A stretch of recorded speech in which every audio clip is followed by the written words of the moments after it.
محمد أنا عايز أسألك على حاجة. اسأل يا مريم واحنا في حضانة. ما تسألي صح يا مريم، مو احنا في حضانة. هو أنت ليش عمرك ما عملت لي سبرايز؟ ايش الاسبرايز دي يا مريم؟ ايوه صح، ايه هو الاسبرايز ده يا مريم؟ ايه سبرايز يعني؟ بقول لك سبرايز يعني مفاجأة. انت عايزاني اعمل لك مفاجأة ليه؟ جدع. صح، يعني هي عايزك ليه تعمل لها مفاجأة؟ وبعدين مال صوتك نايم كده يا برنس؟ هو لازم سبب عشان تعمل له مفاجأة؟ اما لا هي مفاجأة خلاص. يا بنت لازم يكون في سبب عشان يعمل لك بيه المفاجأة. يا اسلام ده عايزة مفاجأة. قول لها صح يا اسلام، يعني المفاجأة لازم يبقى لها سبب عشان تتعمل.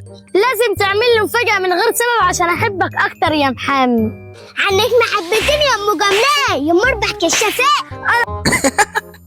ام جملاية؟ جدع يا احمد، لا طيشها. أنا غلطانة إن حبتك يا زلط. ماشي يا زلطة، دي آخرتها والله لا راح أكلم أحمد مالك. انت في الاخر طلعت زلطة؟ ومين احمد مالك ده اللي هتكلم عليه؟